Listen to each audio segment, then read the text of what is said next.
Welcome to my YouTube channel. I am Brajesh Mohan, and in this particular video I will talk about NABARD Grade A Prelim Exam 2023. So the exam was held today on 16th October. It was held in two shifts, and most people will agree with me that there were some differences in difficulty in the shift 1 and shift 2, although I cannot say which shift was easy or which shift was difficult, because most people have different opinion, and there would be some war in comment box if I say the shift 1 was easier or shift 2 was difficult and shift 1 was difficult and shift 2 were easier. I won't be saying anything like that.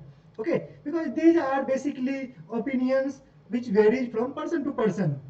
I would be discussing cutoff overall as well as sectional cutoff. Why do we need to know about the cutoff? Because you would be checking your answers, because paper is theoretical in nature, and memory based questions would be available in hour or two, and you would be checking your answers, and you would get lump sum idea about how much you are scoring in merit section.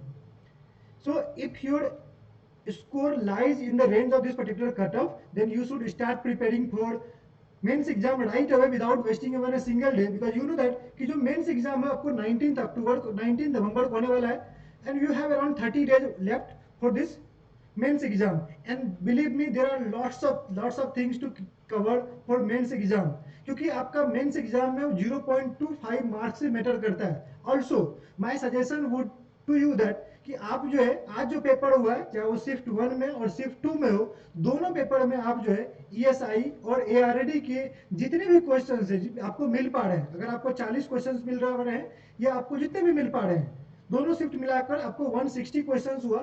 So out of 160 questions, even if you have access of 150 130 140 questions, आप सभी questions को एक बार जरूर देखना. जो भी programmes पूछे गए उन सभी प्रोग्राम्स को आप ऑन प्रायोरिटी जरूर कवर कर लें मेंस एग्जाम के लिए, क्योंकि कई बार आपको वहां से एक दो क्वेश्चंस रिपीट हो जाते हैं, लास्ट ईयर भी हुए थे, इस बार भी हो सकते हैं. ये चीज जरूर ध्यान रखना. ओके, चलो स्टार्ट करते हैं. इसके बारे में ये डिस्क्रिप्टिव कोर्स है जो कि आपको ये रिक्वायर्ड है आगे आगे लिए, और 30 दिन के लिए आपको ये मस्ट कोर्स रहेगा आपके लिए. इसके बारे में डिस्कस करेंगे. ओके, तो ये सब तो आपको पता ही है कि पेपर किस तरह से होता है, क्योंकि आपने ऑलरेडी पेपर दिया हुआ है. There are 8 different sections. 5 sections आपके नॉन मेरिट सेक्शंस हैं, and 3 sections are of merit sections. Here you need to score maximum marks, जितना आपसे हो सकता है. Out of 100 marks you need to score maximum. Here you just need to clear the sectional cutoff. Out of for this paper you just need to clear the sectional cutoff. Okay, यहाँ पर आपको बस sectional clear करना होता है.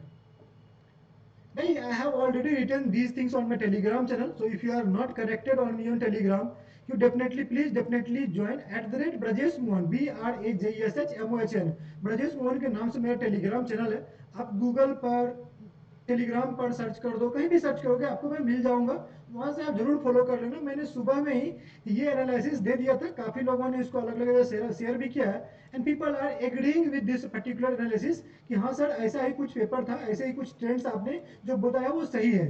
तो अगर आपने नहीं पढ़ा है तो you can pause the video and read these things.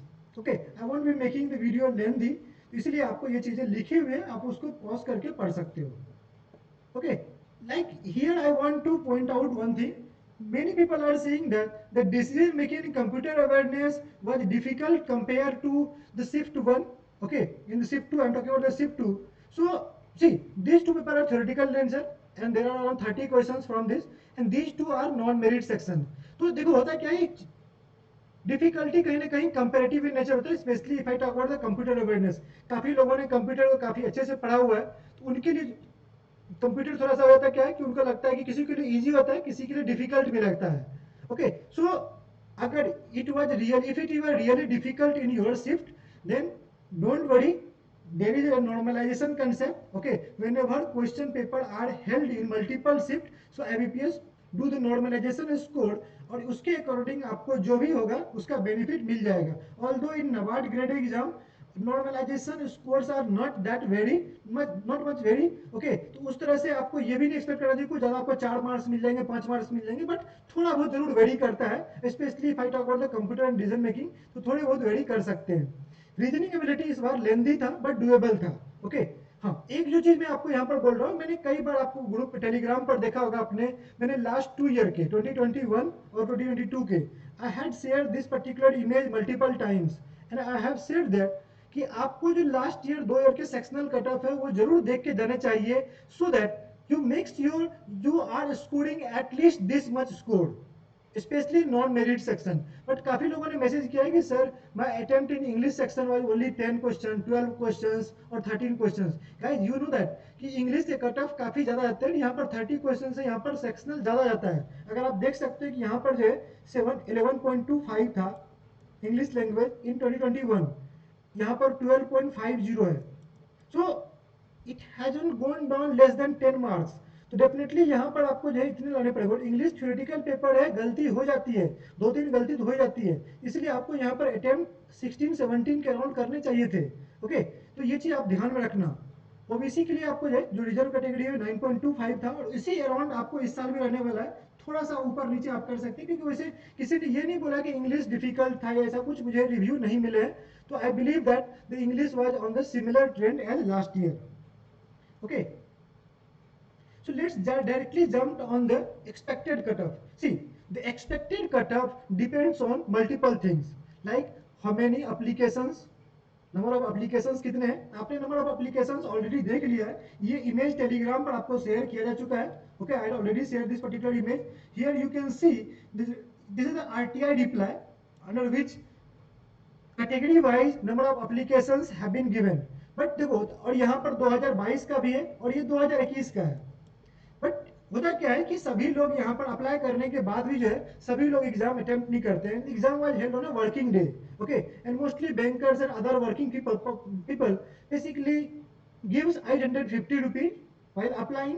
But जब एग्जाम देने की बात आती है तो दे थिंक दैट क्या यार ऑलरेडी 850 लगा रखा है, तो तैयारी तो है, नहीं जाना चाहिए, नहीं जाना चाहिए। So there are different kind of thinking, आपको वो पॉजिटिव नेगेटिव थिंकिंग थॉट्स चलते रहते हैं, and accordingly some leave the exams. So attendance generally आपको 60 to 65% के अराउंड रहता है।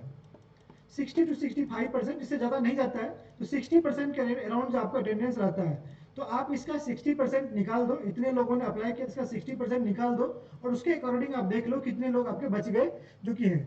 अब दूसरा फैक्टर क्या होता है, the second factor is the sectional cut of. Okay, you know that there are 8 paper, right? There are 8 different paper over here. You need to clear the sectional of all the papers. Although you are clearing the overall paper, let's suppose आप यहाँ पर 50 marks score कर लेते हैं out of merit section. Okay, लेकिन आपके computer knowledge में marks नहीं आते, जितने रिक्वायर्ड मार्क्स है, मिनिमम जितना सेक्शनल कट ऑफ होता है उतने आपके नहीं आते हैं। You are not able to और you are not able to clear the sectional cut off decision making और maybe English language reasoning ability. तो ये चीजें कई सारे लोगों के साथ होती है। ओके, ऐसा नहीं कि एक दो लोगों के साथ, काफी लोगों के साथ होती है। दो they are able to clear the merit section, but they are not able to clear the qualifying section, the non merit section, and due to that, और ये आबादी बड़ी आबादी है, इसका इम्पैक्ट क्या होता है ओवरऑल पर पड़ता है। और इसलिए मैं हमेशा बोलता हूँ कि अगर sectional goes down, if the sectional goes down then overall भी ऑटोमेटिकली गोज डाउन। आरबीआई और नाबार्ड में ओवरऑल कट ऑफ कम इसलिए रह रहा है क्योंकि लोग सेक्शनल क्लियर नहीं कर पा रहे हैं। ऐसा नहीं कि लोगों के ओवरऑल मार्क्स नहीं आ रहे हैं, लोग ओवरऑल से 5 नंबर 6 नंबर ज्यादा ला रहे हैं, still they are not able to score that much marks. ये चीज आपको ध्यान रखनी है। ओके, दूसरी बात अगर मैं बात करूं कि कट ऑफ क्या रह सकता है, अगर ओवरऑल कट ऑफ, ये तो हो गए फैक्टर्स क्या क्या होते हैं। तो overall cut off last year से ज्यादा नहीं जाएगा। क्यों नहीं जाएगा? क्योंकि दिस टाइम एआरडी स्टैटिक जो है उसमें आपको 25 से ज्यादा आपको एआरडी स्टैटिक पूछा गया है, और सबका एआरडी स्टैटिक पर कमांड नहीं होता है क्योंकि काफी बड़ा सिलेबस है। ईएसआई में काफी ज्यादा प्रोग्राम्स एंड पॉलिसीज पूछे गए हैं, जीए में रैंडम क्वेश्चंस पूछे गए हैं। तो इसका इम्पैक्ट आपको ओवरऑल सेक्शनल पर भी दिखेगा एज वेल एज ओवरऑल पर भी दिखेगा। तो all those who are scoring in this range, मतलब 40 प्लस अगर आप स्कोर कर रहे हो for journalist post in general category, मैंने रिजर्वेशन के भी डाले हुए हैं, अगर आप ये मिनिमम बनाए, इससे ज्यादा अगर स्कोर कर रहे हो तो आप श्योर रहो कि आपका सिलेक्शन का चांस बनता है। You should start preparing for mains exam right away. Although I believe that अगर कंडीशन ऐसा भी बन रहा है कि कट ऑफ यहां से भी नीचे सकता है कि 37 38 के अराउंड भी जा सकता है। The cutoff may go around 37 38 also. I won't be surprised. But अभी के लिए हम लोग इतना जो पॉजिटिव सिनेरियो नहीं मानेंगे। 40 से 45 के बीच अगर जा रहा है तो आप जो है पॉजिटिव मान कर चलो। Okay, and it won't go higher than 45। So all those even though if you are scoring 42 plus और 40 plus, you should start preparing for phase 2 exam right away. For finance, 18 to 25 would be scored. Okay, or computer and IT post 25 to 30 would be the overall cutoff, which you can understand. यहाँ पर अगर 25 से ज़्यादा score आपके हो रहे हैं, you can start preparing for mains exam. Okay, so this was the cut off. और सेक्शनल इसी रेंज में रहेगा जो लास्ट ईयर था 2022 का था, उसी रेंज में आपको सेक्शनल रहने वाला है. इसमें से ही 0.5 या 0.1 मार्क्स का ऊपर नीचे हो सकता है. स्पेशली एआरडी में कम जरूर जाएगा. एआरडी में सेक्शनल कट ऑफ आपको 5.5 मार्क्स के 5 मार्क्स के अराउंड रहने वाला है. तो ये चीज ध्यान रखना, एआरडी में 5 मार्क्स के अराउंड कट ऑफ जाएगा. इवन ईएसआई में कट ऑफ इससे नीचे नहीं जा सकता है, ईएसआई में इतना ही रहेगा. इंग्लिश में भी आपको गिर कर जो है 11.5 के लगभग हो सकता है. ओके, 11.5 के लगभग हो सकता है. तो ये चीज आप ध्यान रख सकते हो. रीजनिंग में भी थोड़ा सा गिर सकता है. रीजनिंग लेंदी है तो रीजनिंग में 3 मार्क्स के अराउंड रह सकता है. तो ये कट ऑफ आपको रीजनिंग का गिर सकता है. So that would be the sectional and overall cut off. Okay, now here I have launched a descriptive program.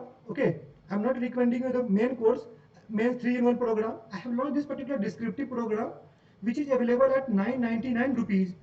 And under this program, I am providing you 15 tests.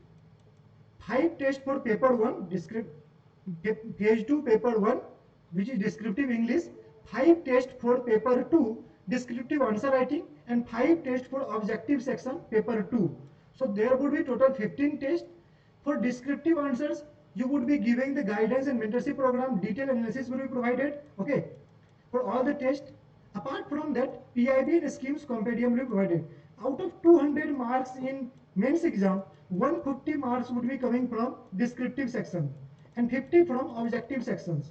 So with this 5 tests, I would be covering the objective part also. Okay, and out of these 50 marks, 30 marks would be coming from schemes, RBI semi circulars, and some news, ESI current affairs basically, which is provided from the under the PIB magazine and schemes compendium.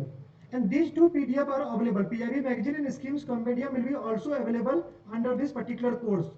So you can also enroll this for this thing. Okay, remaining 20 marks जो है around 15 to 20 marks वो आपको ART statics आता है. उसके लिए भी आप जो है different sources follow कर सकते हो. Okay, but I would be covering 180 marks through my program. Apart from that, 100 plus model answers will be provided under this particular course. Chapter wise questions would be provided for the ART static. आपको पता है कि out of 6 questions in descriptive, 5 questions would be from ART static. So chapter wise questions would be also provided in this particular course.